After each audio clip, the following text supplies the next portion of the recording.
CAA নিয়ে বিরাট পরিবর্তন। অনুপ্রবেশকারীদের রাজ্য ছাড়ার করার যে প্রক্রিয়া সেটা কিন্তু ইতিমধ্যেই শুরু হয়েছে। সিএএতে ছাড় না থাকলেই গ্রেপ্তার করে বিএসএফকে হ্যান্ডওভার করবে, বিশাল ঘোষণা বা বিরাট ঘোষণা করলো শুভেন্দু অধিকারী। কি বলছে? এই যে মনে করুন অনুপ্রবেশকারী যারা রয়েছে, যারা অবৈধভাবে ভারতে রয়েছে, যারা সিএর আওতায় আসছেন না, তাদেরকেই কিন্তু এটা করা হবে। তাই আপনি যদি সিএর আওতায় এসে থাকেন তাহলে অবশ্যই কিন্তু আবেদন করে বা আবেদন করার পরে যে সার্টিফিকেট সেটা কিন্তু কালেক্ট করে রাখুন, নাহলে কিন্তু আপনাকেও অনুপ্রবেশকারী হিসাবে চিহ্নিত করা হতে পারে এবং পরবর্তীতে বিএসএফের হাতে হ্যান্ডওভার করলে প্রবলেমেটিক কিন্তু ক্রিয়েট হবে। তো যার জন্য আপনারা অবশ্যই ভিডিওটা প্রথম থেকে শেষ পর্যন্ত দেখবেন। আমরা ডিটেলসে এখানে দেখব কি বলা হচ্ছে, কেনই বা রাজ্য ছাড়া করা হবে যারা সিএর আন্ডারে পড়বে না, কী কী নিয়ম রয়েছে, যারা নতুন করে সিএতে আবেদন করতে চান তাদের কী কী ডকুমেন্ট লাগবে, কিভাবে করবেন, কতদিন সময় লাগতে পারে, সমস্ত কিছু নিয়ে আজকে আমরা এই ভিডিওতে আলোচনা করব। তো চলুন বেশি দেরি না করে ভিডিওটা শুরু করা যাক। ভিডিওটা শুরু করার প্রথমে আমি আপনাদের বলতে চাইবো, যারা ফেসবুক থেকে ভিডিওটা দেখছেন তারা অবশ্যই পেজটাকে ফলো করে নেবেন, আর যারা ইউটিউব থেকে দেখছেন তারা কিন্তু অবশ্যই চ্যানেলটাকে সাবস্ক্রাইব করে পাশের বেল আইকনটাকে এনেবল করে রাখবেন। আচ্ছা, এখানে পরিষ্কার করে বলছে, এই নিউজটা আপনারা চাইলে আনন্দবাজার পত্রিকা যে রয়েছে আনন্দবাজার.com সেখানে গিয়েও কিন্তু আপনারা দেখতে পারেন। অনুপ্রবেশকারীদের রাজ্য ছাড়া করার প্রক্রিয়া শুরু হয়ে গেল। পশ্চিমবঙ্গে নতুন আইন কার্যকর করলেন মুখ্যমন্ত্রী শুভেন্দু অধিকারী। বুধবার বিকালে নবান্ন থেকে সাংবাদিক বৈঠক করে তিনি জানিয়েছেন, যারা নাগরিকত্ব সংশোধনীয় আইনের বা সিএর অন্তর্ভুক্ত নন তাদের গ্রেপ্তার করে সরাসরি তুলে দেওয়া হবে সীমান্ত সুরক্ষা বাহিনী অর্থাৎ বিএসএফের হাতে। শুভেন্দুর বক্তব্য, গত বছর কেন্দ্রীয় সরকারের তরফে এই মর্মে একটি নির্দেশিকা পশ্চিমবঙ্গে পাঠানো হয়েছিল, কিন্তু আগের সরকার তা কার্যকর করেনি। রাজ্যে প্রথমবার ক্ষমতায় এসে বিজেপি সরকার এই আইন কার্যকর করলো। আচ্ছা, কি বলছে? শুভেন্দু অধিকারী বুধবার সকালে উত্তরবঙ্গে গিয়েছিলেন, সেখান থেকে ফিরে নবান্নে সাংবাদিকের মুখোমুখি হয়েছিলেন এবং বিএসএফের আধিকারিকরাও তার সঙ্গে ছিলেন। সীমান্ত সুরক্ষা বাহিনীর হাতে রাজ্যের 27 কিলোমিটার দীর্ঘ জমি তুলে দিয়েছেন শুভেন্দু। এরপরেই কিন্তু অনুপ্রবেশকারীদের নিয়ে মুখ খুলেছেন বা তাদের কি ব্যবস্থা করা হবে সেটা কিন্তু বলেন। তিনি বলেন যে বিএসএফের সঙ্গে তাদের যে বন্ধন সেটা তৈরি করা হয়েছে এবং কিভাবে কি করতে হবে সেটা নিয়ে আলোচনা হয়েছে।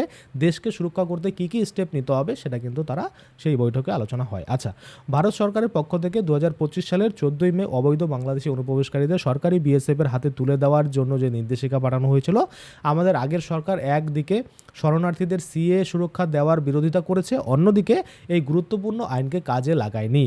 আজ থেকে এই আইন আমরা কার্যকর করলাম। আচ্ছা, কারা এই আইনের আওতায় থাকবেন, কাদের দেশ ছাড়তে বাধ্য করা হবে?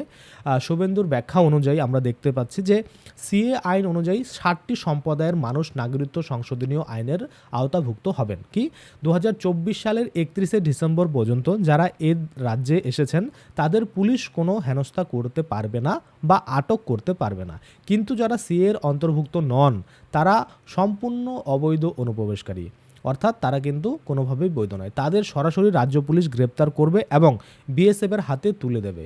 এবার বাংলাদেশের যে সীমান্তরক্ষী রয়েছে তাদের সঙ্গে কথা বলে তাদের দেশ থেকে বার করে দেওয়ার ব্যবস্থা করা হবে, অর্থাৎ ডিটেক্ট, ডিলেট এবং ডিপোর্ট করার যে ব্যাপারটা সেটা কিন্তু আসছে। আচ্ছা, সীমান্ত সংলগ্ন সমস্ত থানায় দেশের স্বার্থে, রাজ্যের স্বার্থে আইন কার্যকর করলাম। আচ্ছা, রাজ্যের পুলিশ ডিজি এবং মুখ্য সচিবকে এই সংক্রান্ত প্রয়োজনীয় যে নির্দেশ সেটা কিন্তু ইতিমধ্যেই দেওয়া হয়েছে মুখ্যমন্ত্রীর তরফে। আচ্ছা, এখানে যদি আমরা দেখি, গত বছর কেন্দ্রীয় স্বরাষ্ট্র মন্ত্রক একটি গ্যাজেট বিজ্ঞপ্তি জারি করেছিল এবং জানিয়েছিল ধর্মীয় নিপীড়নের শিকার হয়ে যারা ধর্মীয় নিপীড়নের ভয়ে 2024 সালের 31শে ডিসেম্বর পর্যন্ত বাংলাদেশ, পাকিস্তান এবং আফগানিস্তান থেকে ভারতে পালিয়ে আসা হিন্দু, শিখ, বৌদ্ধ, জৈন, পার্সি এবং খ্রিস্টানের শরণার্থীর মর্যাদা দেওয়া হবে। অর্থাৎ এই যে কয়েকটা সম্প্রদায়ের কথা বলা হয়েছে, টোটাল হয়তো 5 থেকে 7টা সম্প্রদায় রয়েছে, তারা 2024 সালের 31শে ডিসেম্বর অবধি ধর্মীয় উৎপীড়নের কারণে যদি ভারতে এসে থাকে তাদেরকে কিন্তু অবশ্যই যে শরণার্থীর মর্যাদা সেটা কিন্তু দেওয়া হবে এবং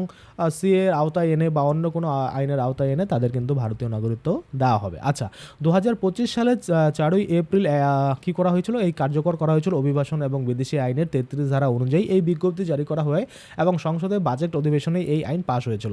প্রবল বিরোধিতা সত্ত্বেও সংখ্যার জোরে আইন পাশ করিয়ে নেয় কেন্দ্র সরকার। আচ্ছা, আইনের উদ্দেশ্য স্পষ্ট, কোনো বিদেশি ভারতে ঢুকবেন, কিভাবে ঢুকবেন, আচ্ছা কোন কোন বিদেশি ভারতে ঢুকবেন, কিভাবে ঢুকবেন, কি নথি থাকলে তবেই ঢুকতে পারবেন, যেসব বিষয়ে ভারত সরকারের হাতে কি কি ক্ষমতা থাকবে, এই আইন তা পুঙ্খানুপুঙ্খভাবে কিন্তু বলা হয়েছে। এই আইনেই বলা হয়েছে বৈধ পাসপোর্ট ভিসা ছাড়া কেউ ভারতে প্রবেশ করতে পারবে না।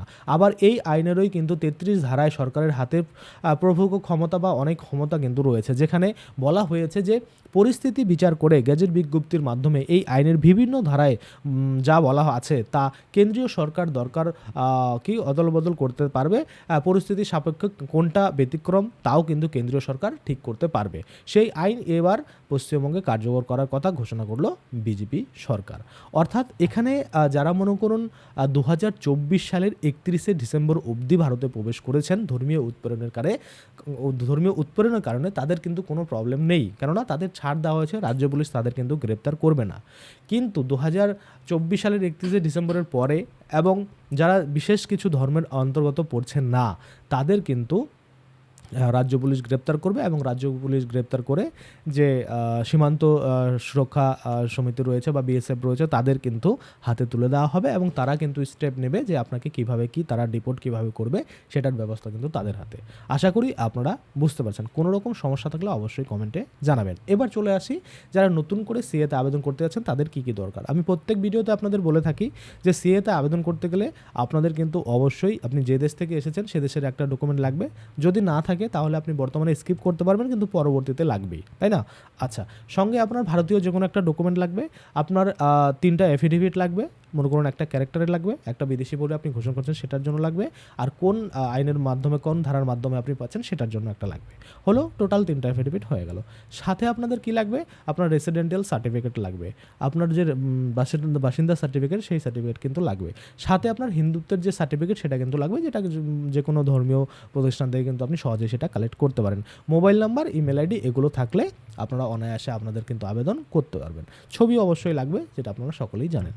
এইসব জিনিসগুলো থাকলে আপনারা আবেদন করতে পারবেন। এবার আবেদন করাটা এতটাই সহজ নয় যতটা আমি সহজে বলে দিলাম। অবশ্যই আপনারা যেখানে এই আবেদনগুলো করা হয় তাদের হেল্প নিয়ে তবেই কিন্তু আবেদনগুলো করবেন, তাহলে আপনাদের কোনো রকম আর সমস্যা কিন্তু হবে না। আশা করি আপনারা বুঝতে পারছেন। এরপরেও যদি আপনাদের সিএ নিয়ে কোনো রকমের কোশ্চেন থাকে কমেন্টে জানাবেন, হোয়াটসঅ্যাপ করবেন, কী সমস্যা হচ্ছে বলবেন, সেগুলোর রিপ্লাই কিন্তু আমি আপনাদের তৎক্ষণাৎ দিয়ে দেবো। আশা করি আপনারা বুঝতে পারছেন। তো চলুন আজকের জন্য ভিডিওটা এখানে শেষ করছি। ধন্যবাদ।